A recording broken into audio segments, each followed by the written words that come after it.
Those privacy reassurances we got when we're talking about COVID apps and QR codes and all of that, well, there have already been breaches. Police have used QR information in Western Australia and in Queensland as part of their investigations. Not supposed to happen. How do we make sure it doesn't happen? I'm joined now by Jason Falinski. He's the Liberal member for Mackellar on Sydney's northern beaches. Good to talk to you again, Jason. This is not supposed to happen. How can the federal government make sure we never get these privacy breaches? Police shouldn't be able to get our private health detail as part of their investigations. Well, look, Chris, I think you're absolutely right. And one of the things that we need to do is look at seeing whether we should extend the Federal Privacy Act to include the QR codes. When these were introduced, they were introduced for health reasons. We were assured that it would be our privacy would be protected and that they wouldn't be used to trace us as people, that they would only be used to trace us in the need for health reasons. And this is a breach of trust. And it's a breach of trust to the people of Queensland. It's a breach of trust for the people of Western Australia. And I hope that it doesn't happen anywhere else. But we shouldn't rely on hope. People should be protected by the force of law on this.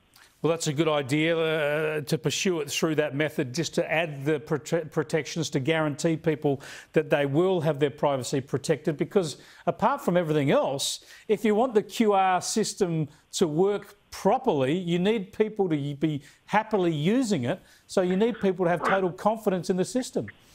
I couldn't agree more with you, Chris. I mean, the one thing that we know from overseas examples of previous pandemics like Ebola is that you don't solve this through locking people down. You don't solve this through border restrictions. You solve this by winning the trust of the people who are in infected areas.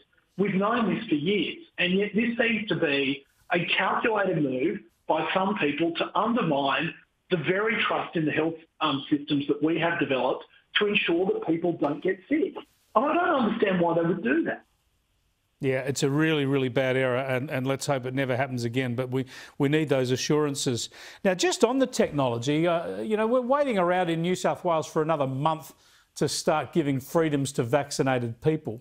Please tell me that the reason we're having to wait that long when so many people already, almost half the population, are already fully vaccinated, we're not waiting for the technology to catch up so that the New South Wales Services app can actually include your vaccination status? Well, it'd be a good question. But all that we've heard this week is that, even in places where you have very little to no community transmission, where you have very few cases, where you have high vaccination rates, particularly first vaccines, which means that you'll get to fully vaccinated shortly thereafter. We have the Labor Party, we have Bill Shorten, we have Chris Minns playing class warfare, telling people that they won't pull people up to that level. What they're going to do is pull people down to the lowest common denominator. And that cannot be allowed to stand. We've seen this today with, frankly, you've got Daddy McGowan in Western Australia and you've got Mummy Palaszczuk in Queensland, who are all about playing politics, as you've been discussing already, and not about even getting Australian troops home. It's just not right what is going on. It's unfair, and frankly, it's reaching the level of cruelty. It is, and I hate to use that phrase, un-Australian, to throw that around too liberally, but the country has become unrecognisable in some ways. I want to just ask you something out of left field that's come up this afternoon regarding our good friend Christina Keneally, the former Labor Premier of New South Wales. Of course, she got smashed in a record defeat as Premier of New South Wales. She then got beaten in the Bennelong by-election. She was then parachuted into the Senate. Now it looks there's a contest between her and Deb O'Neill for a New South Wales Labor Senate spot. Looks like the faction doesn't want her to win that. So Andrew Clennell has revealed today they've found a place to parachute her into the seat of Fowler, into the House of Reps. So why are they so desperate to look after her all the time? I don't know. I saw Tony Burke saying that she's a rare talent. Look, Chris, I've got to be honest with you.